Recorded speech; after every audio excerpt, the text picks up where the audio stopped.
everyone, GoldenNova here. Well, I know this time would come eventually. 5 years ago, Dark Saviors released, and Baby Nova decided he would take a crack at this whole Yugi tubing thing. While Sky Strikers and Fur Hire were new, vampires had a long and storied history, and newer players might need a little help in navigating how these new ones fit into the roster. And thus, the proto-form of the explained videos was born. But there's a problem. Hi, I'm GoldenNova, and in this video I'm going to go over all the vampire cards coming out in Dark Saviors, with more videos going over old vampires, cards that synergize with the archetype, and a few of the deck's optimal combos. On top of the video not aging super well, it also only covers the vampires found in Dark Saviors, meaning they haven't had a proper explained episode yet, and that won't stand. How will people know the intricate combo lines of Yu-Gi-Oh's 8th sexiest archetype without my knowledge? And because it's spooky month, there's no better time for it than now. So, premiering in the October 2002 core set, Pharaoh's Servant, and slowly trickling out from there, vampires had been kinda like the red eyes of zombie decks, going from one mechanic to the other in an attempt to capture the feeling of the vampire. So it's no wonder what those dragons love about Zombie World. And while never having much competitive TCG success, some of their members will occasionally see play for their raw might. But now, we're going to learn what the entire mansion is capable of doing. So grab your invitations, make sure you keep your stakes at the ready, and see if there are any vampires with reverse names that'll be willing to help you out. It's time for Vampires Explained.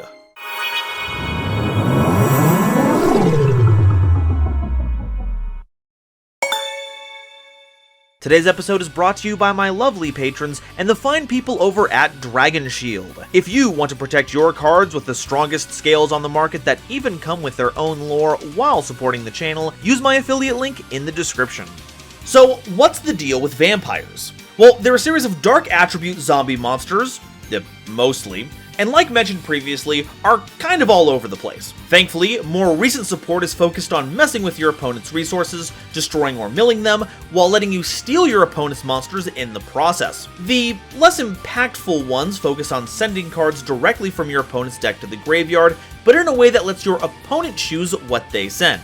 And you can imagine why that wouldn't be a good thing. Sure, some can narrow it down to sending either a monster, spell, or trap card, but as card design has advanced, even spells and traps have gained grave effects that you could inadvertently set your opponent up with. The closest thing they could possibly do is by setting up a monster in your opponent's grave so you could revive steal it for your own machinations, but remember, that comes with a huge risk. Also, honorable mentions go out to Vampiric Orcus and Koala, who had their vampire statuses summarily ripped from them with the release of the Dark Saviors deck build pack. Which makes sense from a logistical standpoint. They may not really do anything, but it's still good to keep your archetype nice and tidy. But can you imagine the slap in the face it must have been hearing that vampires were about to get a fresh new wave of support, and you call the legacy hires into the office and demote them? That's gotta sting.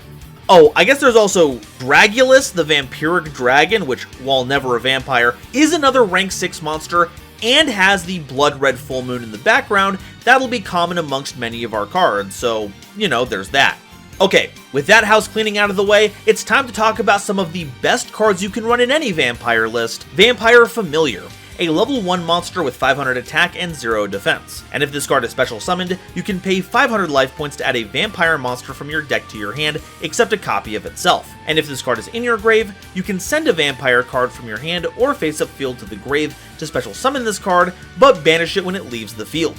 So you want to get this into the grave as soon as possible, sending a vampire monster to the grave to revive it, thus setting it up to benefit from the wealth of zombie support out there, and get a search in the process. It's a pretty great way to mold your hand, and it's not the only one. Vampire Retainer is a level 2 monster with 1200 attack and 0 defense, and works exactly like Familiar, but gets you a vampire spell or trap card for the search, not a monster. These form the main supply line that will deposit your engine cards into your hand while giving you bodies that you can use for link summoning, which, if you're playing a consistent deck, will be familiar to you since it will retain the deck's playability.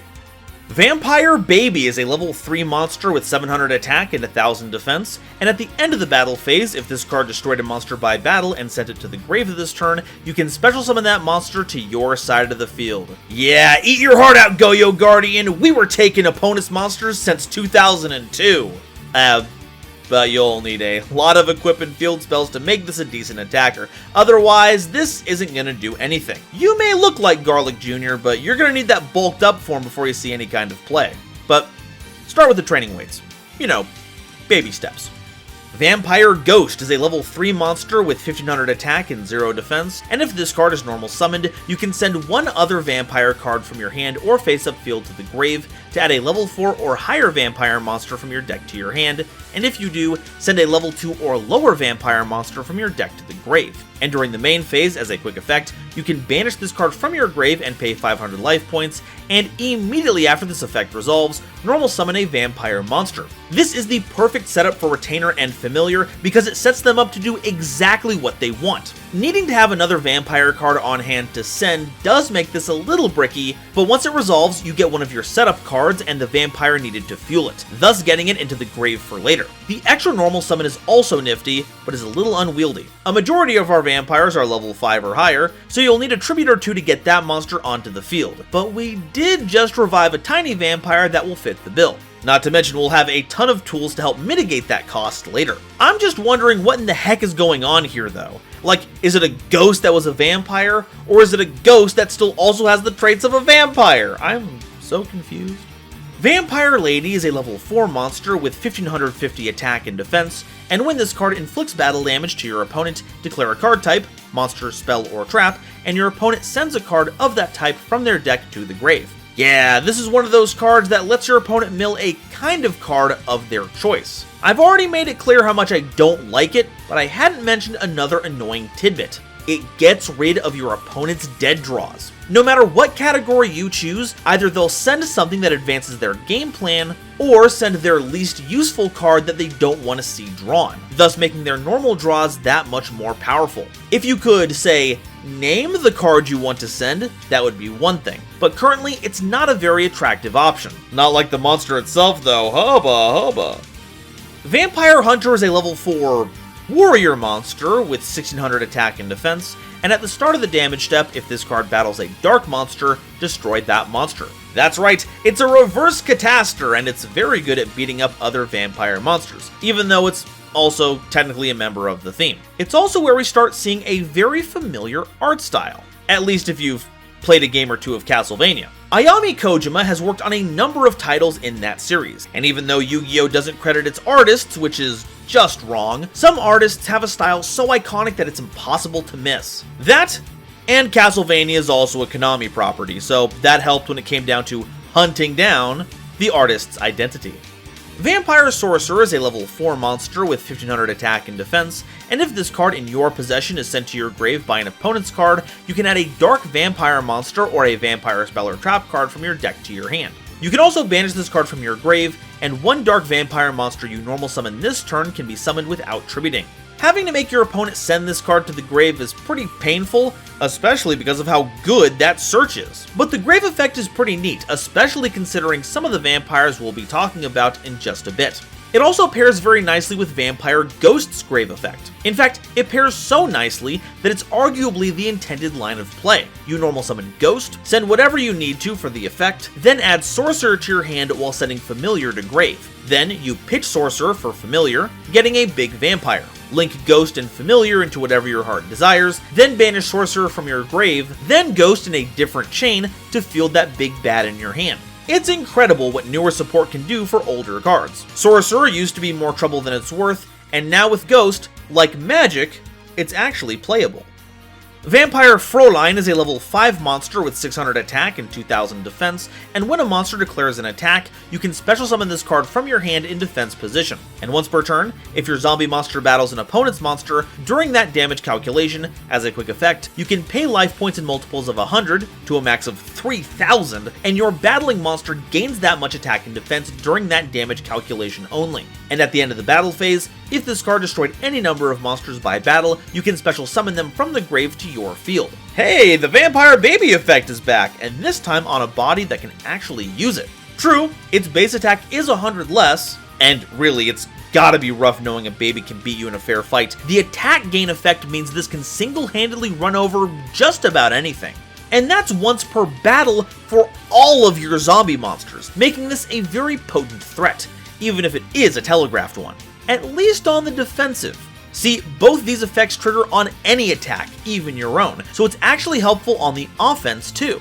And at level 5, it's a great level for a lot of extra deck plays. Cunning, Ruthless, and Deck to the Nines, Vampire Frohlein is dressed for your success. Shadow Vampire is a level 5 monster with 2000 attack and 0 defense that cannot be used as Xyz material for an Xyz summon, except for the Xyz summon of a dark monster. When this card is normal summoned, you can special summon a vampire monster from your hand or deck, except a copy of this card, but monsters you control can't attack for the rest of the turn except that special summoned monster, which is pretty limiting unless you know how to use it properly. For one, this has the rare for the rest of the turn clause when it comes to limiting your battles. True, using this on turn 1 won't matter because you can't attack anyway, but you can also use this during the main phase 2 of subsequent turns with no consequence. And if you do this on your opponent's turn with Ghost's quick normal summon, it's also a non-issue. Just remember though, Shadow does miss timing. As for what to summon, the intent is likely another level 5 so you can make that dark rank 5 monster, but you can also summon something like Vampire Retainer or Familiar for the search. Either way, you've got great options and has once again gone from old school dropout to new school standby. It's like being the opposite of a shadow of your former self. Vampire Grimson is a level 5 monster with 2000 attack and 1400 defense, and if any number of monsters you control would be destroyed by a battle or an opponent's card effect, you can pay 1000 life points for each monster that would be destroyed instead, but you must protect all monsters that would be destroyed if you use this effect. So if your entire board gets Raigeki'd, prepare to spend a hefty chunk of change. And like Frohlein, it has the Vampire Baby effect, which I'll use to refer to it from now on since we have a few more that do this. This can be helpful in keeping your board safe from spot removal, and helpfully enough works on all your monsters, not just vampire ones, so off-theme monsters can get a taste of what it's like before going full vamp. But besides that, I don't really have many good things to say here. We have plenty of good level 5 monsters that advance our game plan, not just keep our board safe, so maybe give this one a pass. Also, Grimson? You know, I've stretched some puns in the past, but this one's ridiculous. Truly, it is a pale grimpression of my own puntacular talents. Vampire Dragon is a level 5 monster with 2400 attack and 0 defense, and when this tribute summoned card is sent from the field to the graveyard, you can add any level 4 or lower monster from your deck to your hand. Oh look, another dragon that's not a dragon, though I guess you could argue that this is at least post-dragon, but the important part is what it does, which is an honestly ridiculous search effect hampered by an outrageous activation condition. You need to go minus to tribute summon this, then you have to get it into the graveyard in a way that doesn't cause it to miss timing. But in return, you can get virtually any hand trap or a wealth of starter monsters. Maybe a way to use this more effectively will crop up in the future, but the bigger mystery is why its face is like that. I don't think turning into a vampire gives you the Sonic the Hedgehog Yuna eye. Vampire Lord is a level 5 monster with 2000 attack and 1500 defense, and if this card inflicts battle damage to your opponent, declare a card type and your opponent sends that kind of card from their deck to the grave. Kinda like Vampire Lady. And once per turn, during the next standby phase after this card in your possession was destroyed and sent to the grave by an opponent's card effect, special summon this card from your grave. Now, funnily enough, this actually saw some competitive success. At 1 tribute, it was cost effective and did the one thing that you wanted out of your tribute monsters, not regret summoning it. With removal being at a premium, but still something you had to play around, the last thing you wanted to do was invest in a big tribute monster only for it to be dead on arrival. Vampire Lord simply comes back after being hit by destruction removal, and back then, the card type milling was a lot more effective. So for its time, it was a pretty swell include. But nowadays, people only remember it as part of a discount snatch steal in plant decks. And hey, that tattoo looks pretty good on you. Hey, when are we getting that sick alt art, by the way? Vampire Duke is a level 5 monster with 2000 attack and 0 defense, and when this card is normal summoned, you can target a dark vampire monster in your grave and special summon that target in face-up defense position. And it can't be used as Xyz material for an Xyz summon unless it's for a dark Xyz, like Shadow Vampire. And when special summoned, it does the Vampire Lady effect of sending an opponent's card from their deck to the grave of a specific card type. This is a mid to late game counterpart to Shadow, since this pulls from the grave, where Shadow pulls from the deck, so it might be worth it to run both so you can have them trade off duties. Heck, they both make good targets for each other to make those rank 5s. It might start to get a little cluttered with all these high-leveled monsters, but come on, do it for the Duke! You gotta do it for the Duke. Vampire Red Baron is a level 6 dark monster with 2400 attack and 1000 defense. Ooh, Monarch stats. And once per turn, you can pay 1000 life points, then target a monster your opponent controls and one other vampire monster you control, and switch control of those monsters. And it's also possessed of the Vampire Baby effect, which is cool because you can use the swap effect, give your opponent a weak little monster like Retainer or Familiar, run it over with Baron, and if it isn't going to get banished, you get it right back. And then you get to keep an opponent's monster forever. This is one of my favorite monsters in the new Vampire Age of cards, and that's before we even talk about the mean pizza that it can whip up. Vampire's Curse is a level 6 monster with 2000 attack and 800 defense, and when this card is destroyed by battle and sent to the graveyard, you can pay 500 life points to special summon it during the standby phase of the next turn, and when you do, it gains 500 attack. So it's a little stronger whenever it comes back, but you can probably see why it didn't see as much success as Vampire Lord. Resisting effect destruction is based, resisting battle destruction is cringe, and a 500 point buff on return isn't going to change much. Speed duelists might have a different perspective here, but if it were up to me, this curse would stay in the hearse. Vampire Grace is a level 6 monster with 2000 attack and 1200 defense, and when a level 5 or higher zombie monster is special summoned to your side of the field by the effect of a zombie monster while this card is in your grave, you can pay 2000 life points to special summon this card from your grave. And it also does the Vampire Lady effect on command, doing it once per turn. That is a steep cost, but honestly, it's almost worth it. 6 is a great level for Xyz summons, both inside and outside the archetype, and while the activation condition is pretty specific, it could be worth it to access one of the most dapper gentlemen in the extra deck. I still posit that the second effect is garbage, but I'm sure her Grace would understand. Vampire Scarlet Scourge is a level 6 monster with 2200 attack and defense, and if this card is normal or special summoned, you can pay 1000 life points, then target a vampire monster in your grave, accept a copy of this card, and special summon it, but it cannot attack this turn. And it also comes with the Vampire Baby effect. I'm saying baby a lot in this episode, I might be giving Dino players a run for their money. Another really great extender that plays very well with a number of our effects. As long as you have even a little bit of setup in your graveyard, you get supreme value out of this, even getting back Familiar or Retainer to get the search without risking the banish. This is another member of the theme that comes highly recommended no matter what version of the deck you build, and even comes with the superior version exclusives. Sorry, Violet Scourge, guess you shouldn't have spec'd so hard into Salad, huh?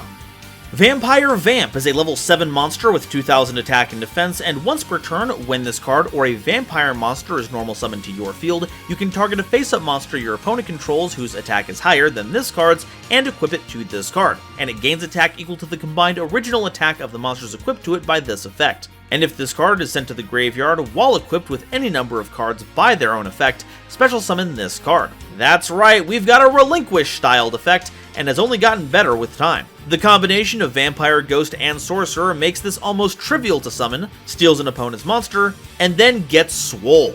At that point, you can use it to pressure your opponent for damage, or link it away, because its revival effect does not miss timing, and it doesn't care how it goes to the grave, so long as it has an equipped card on it by its own effect. You can even pull this off on your opponent's turn by using Ghost's quick normal summon effect to do so, while also giving you the Absorb trigger. It's a pretty useful tool in your arsenal when combined with modern support. Now we just need Vamp to make their bed. Look, everyone knows you're committing all kinds of sins against God's light in there, but the least you can do is keep it tidy. Whoever heard of a messy vampire? Come on!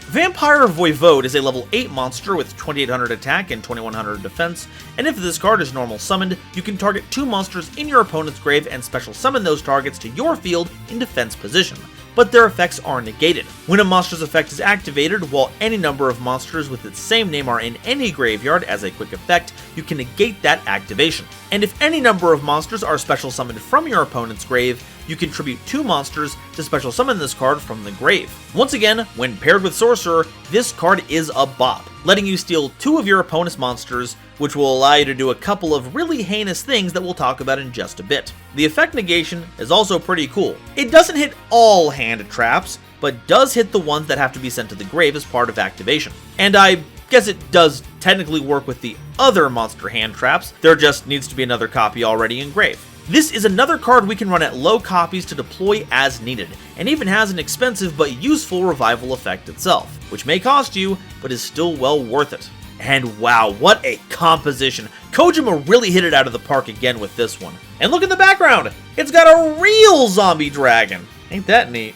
Our last main deck monster is Vampire Genesis, a level 8 monster with 3000 attack and 2100 defense that cannot be normal summoned or set, and must be special summoned from the hand by banishing a vampire lord you control, and cannot be special summoned by other ways. And once per turn, you can discard a zombie monster to the grave, then target a zombie monster in your grave with a level less than the discarded zombie and special summon it. So hey, you get to feed bones to the grinder and get more vampires back, ain't that something? The problem is it's everything. The only way to summon it is by banishing a vampire lord specifically, which even if people were playing that in their decks nowadays, has more staying power than Genesis because at least it can come back from effect destruction. And while the revival effect does sound cool, you need to have a high enough level vampire in hand to actually activate it, and it doesn't even let you revive something of the same level, it has to be lower, meaning it's not exactly a top contender in the vampire playbook.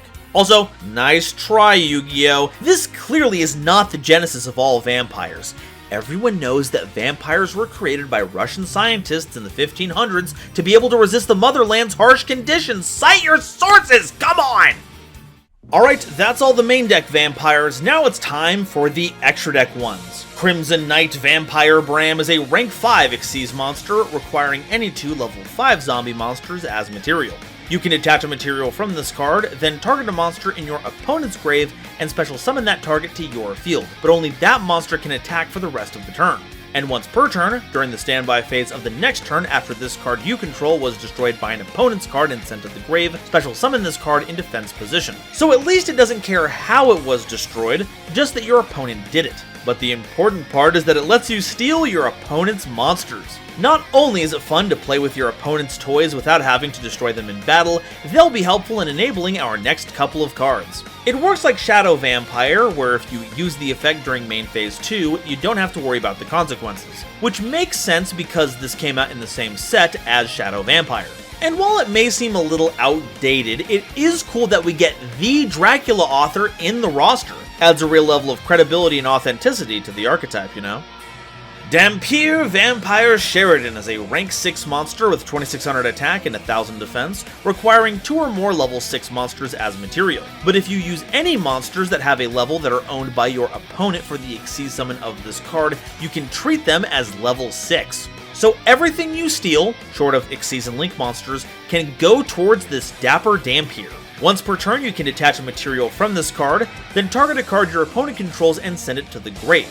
And as a separate effect, if any number of monster cards are sent from the field to your opponent's grave by a card effect, or a monster is destroyed by battle and sent to the grave, you can detach a material from this card to special summon that monster to your field in defense position. So, by using the minimum number of material, you can send a monster to the grave, then immediately trade the second Xyz material to steal that monster, which is potentially half of another Dhampir. And because none of these effects are hard once per turns, this could potentially get very silly, though isn't likely to happen very often.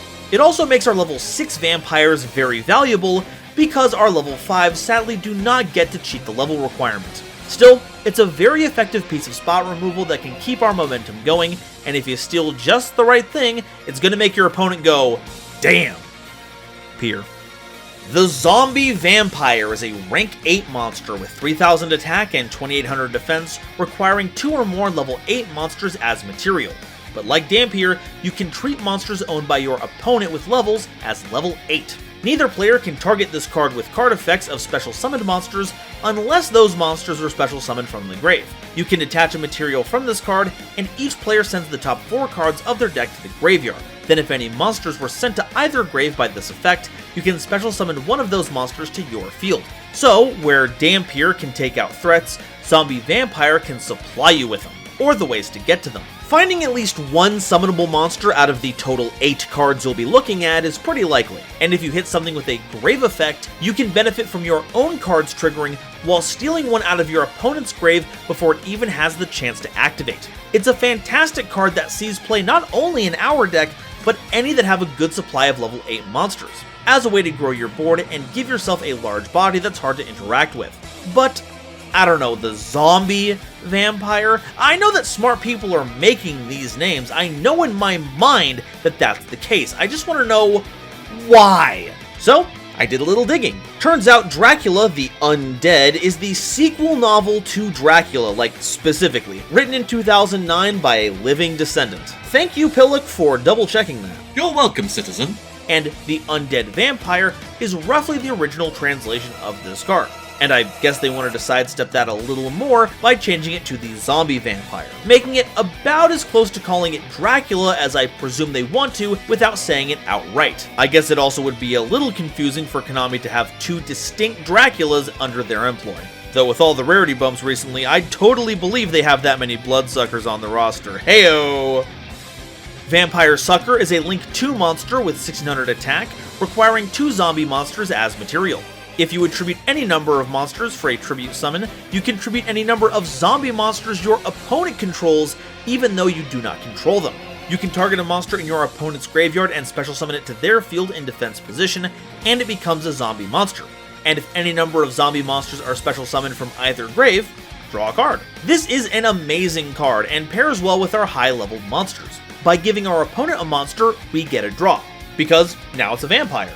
And now we get to spend their monster to make one of our big ones. You can even pull this off during your opponent's turn while Zombie World is active by banishing Vampire Ghost as an interrupt. It's like a build your own Fluanderies play. This has been a big part of a number of zombie decks and a huge part of vampires, leveraging our tiny ones as material while providing you with a card draw engine and a way to get your higher level vampires into play all at once. Name seems a little redundant though, like they should all be suckers, right? It's how the teeth work. You telling me there are vampire slurpers out there? Vampire Fascinator is a Link 3 monster with 2400 attack, requiring 2 or more monsters as material, including a zombie monster. If this card is Link summoned, you can target a monster in your opponent's grave and special summon it to your field in defense position. Also, you cannot special summon monsters for the rest of the turn except zombie monsters. And you can tribute a vampire monster, then target a monster your opponent controls and take control of it until the end phase. This makes for an excellent follow-up to Sucker. Get all the value out of it that you can, then link it with anything to steal another monster out of your opponent's grave. Then tribute either itself or another vampire you have in play to take another monster, and now you have everything you need to make either Dhampir or Undead. Though, in all honesty, it's rather straightforward. I'd say I'm way more fascinated with the previous monster. We might need to have another name change. Alright, that's all the vampire monsters. Now it's time for the spells and traps. Vampire's Desire is a normal spell card that has you activating one of 2 effects. Either target a face-up monster you control, and send a vampire monster from your deck to the grave with a different level from that monster, and if you do, the targeted monster becomes the level of that sent monster in the grave until the end of the turn. Or, target a vampire monster in your grave, send a monster you control to the grave, and if you do, special summon the targeted monster. So this has a pretty interesting spread of abilities. The first one helps to smooth out the mismatched levels of the theme, presumably to get you to 5, 6, or 8 for your Xyz monsters, while setting up the revival of monsters with those levels to pair with them. But this also has the delightful side effect of helping you save Familiar and Retainer, because if we modulate their levels after they've been revived by their own effect, then stack them as material, they go back to the grave so we can use their effects again. But you can also trade in one of your monsters for a vampire, and if you summon Scarlet Scourge, then that means you can revive another level 6, then go to town. But that flexibility is also its downfall. You might want to modulate a level, but not have the follow-up to make good on it before it wears off. And sometimes you'll bring back a Scarlet Scourge with no optimal target. You can do a lot with it, but it can't accomplish much by itself. Someday we'll get a good 1-card starter for the deck, and that's gonna be what Vampires will desire.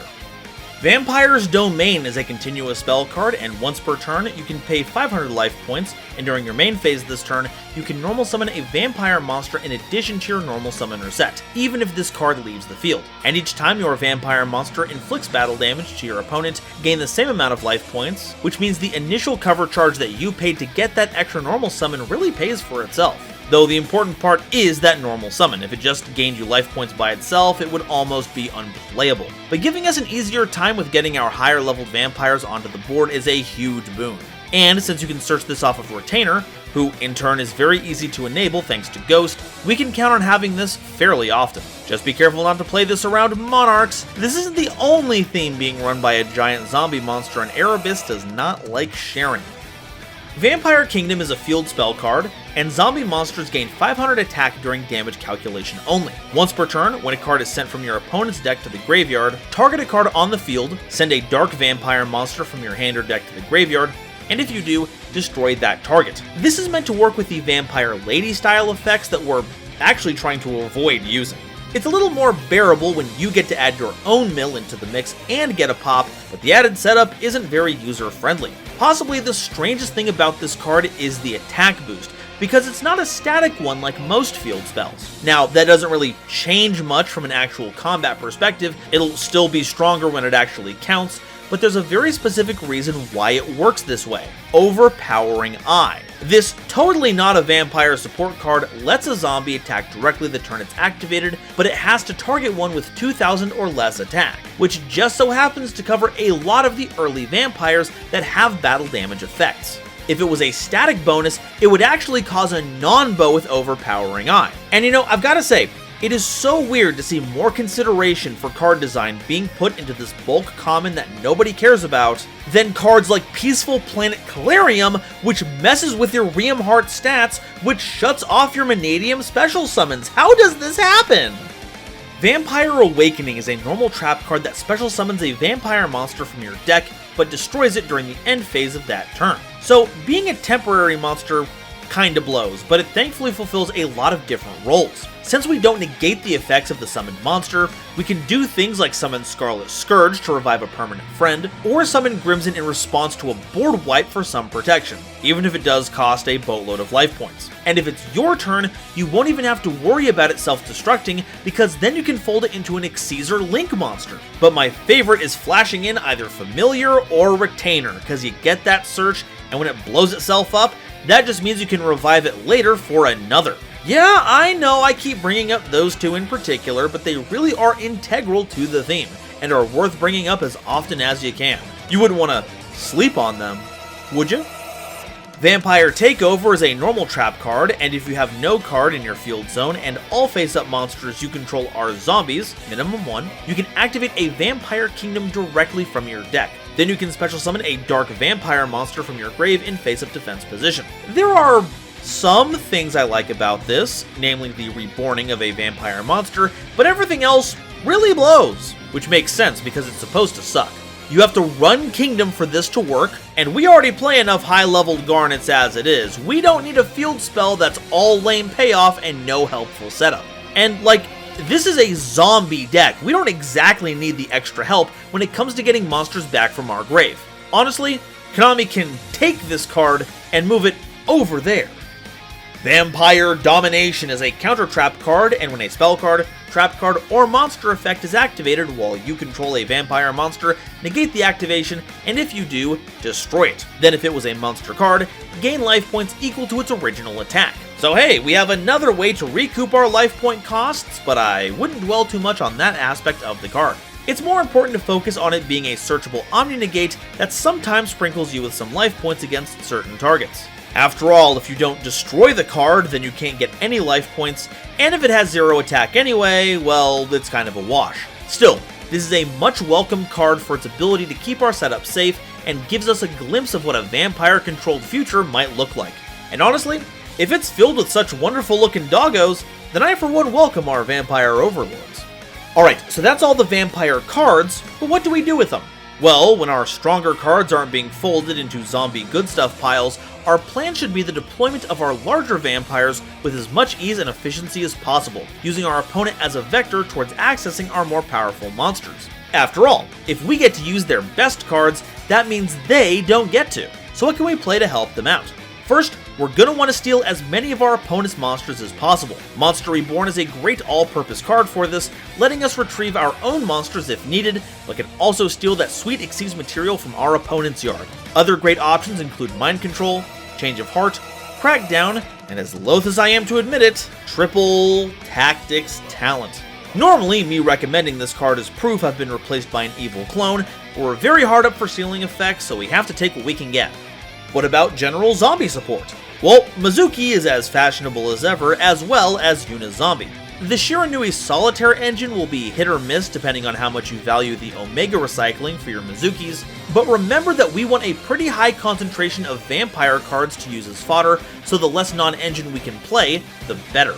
The Zombie World cards also make for a great complement, especially in light of Sucker's Tribute Summoning modifier. The field spell is already a great way to disrupt a good number of decks that rely on their type to function, and Baylor Drock never stopped being an impressive boss monster, featuring negation, removal, and recursion, not to mention acting as a consistent way to trigger Vampire Sucker's draw.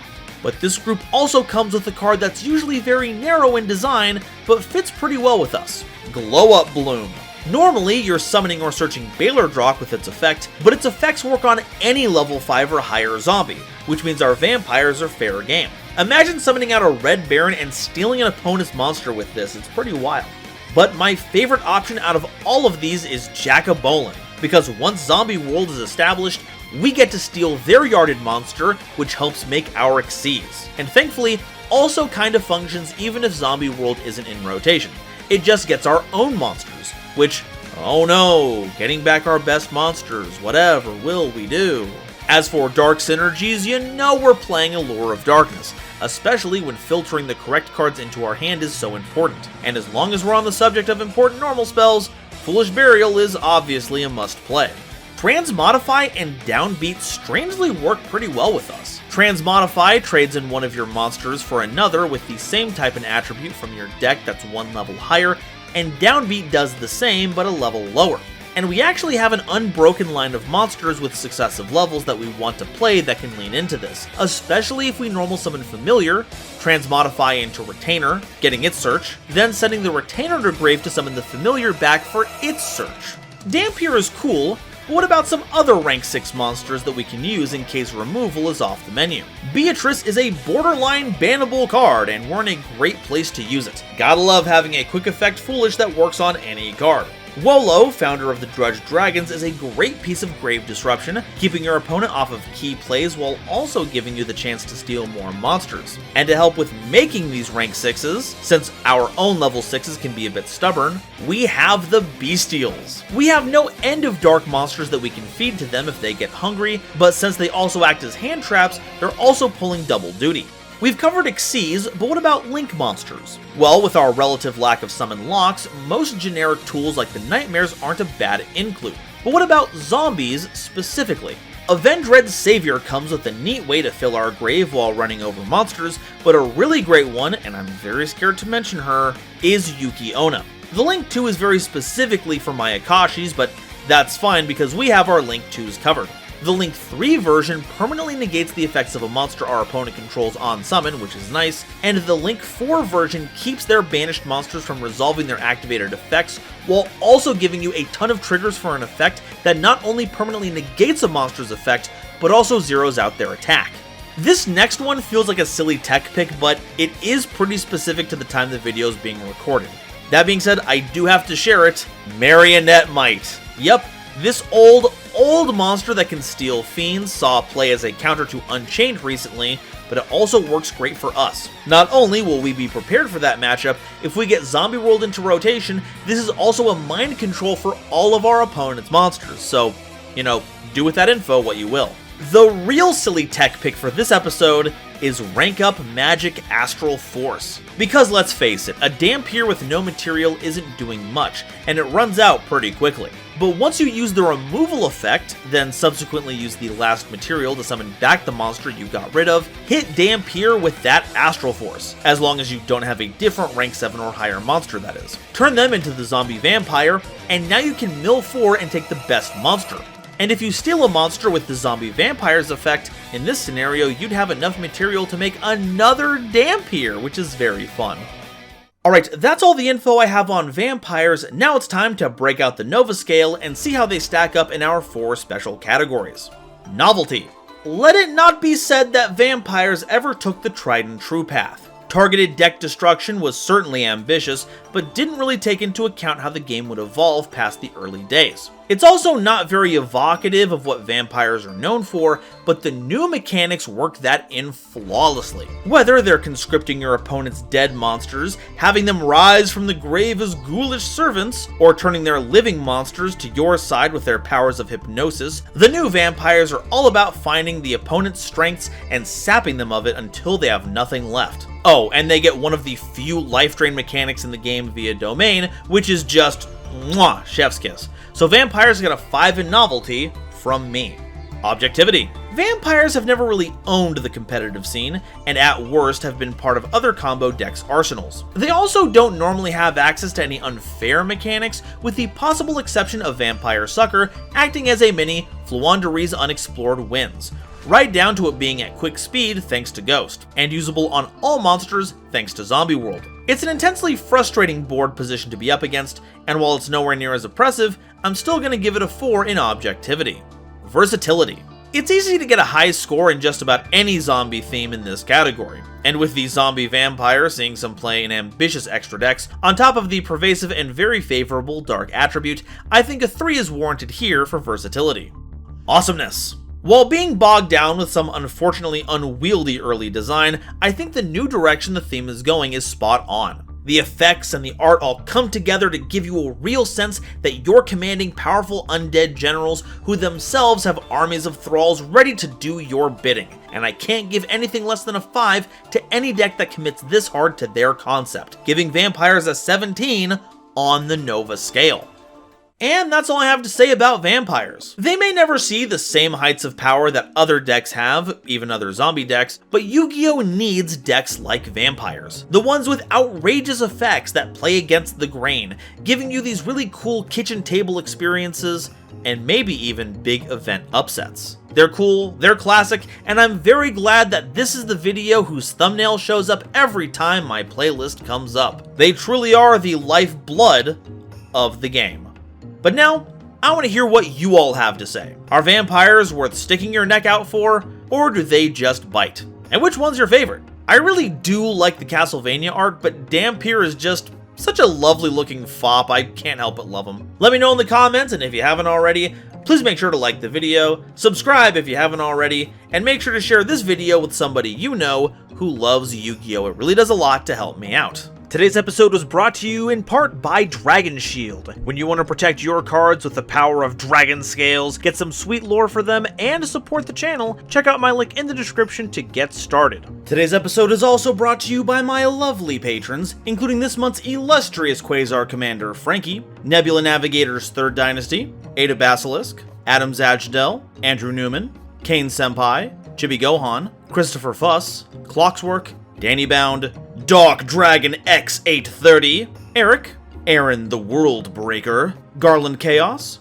Genesis Yu-Gi-Oh!, Green Knight, Great Big Pillock, Hairbear, Harry the Ominous Benefactor, Howling Zangetsu, Hydrocraft 135, Iron Zero, Iskander 711, Mana Charge, Marion James E. Picata, Mega Combi, Millennia Asta, Molly Renata, Nathan Vig, Natiel Lee Alexander, Orozco 09096, Panther J, Rebel King Lucifer, RJ the Jank Monarch, Sammy Haim, Sir Knight JCB, Skybuster Leo, The Wizard Moose, URTV 667 and Xander Wolfensberger, Cosmic Crusaders Almento 5010, A Random Pup, Ariel Kersey, Beluga Masta, Blue Gem, Chaz Ghost, Corbinisms, Drachenwald, Drake and SpongeBob be like you used to call me on your cell phone, Dripfed Tar, Eki Bullock, Emony, Eva Padilla, Hike Boyagian, Herbal D, Inblink, Jester Designs, Kale the Dragon,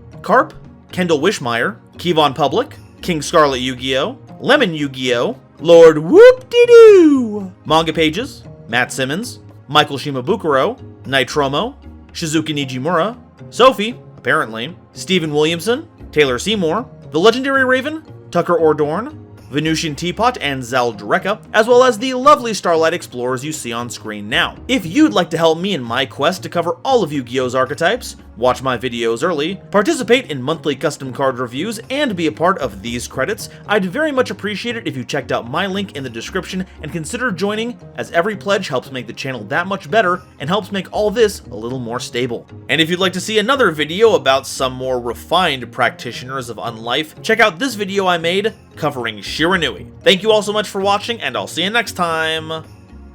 Bye-bye.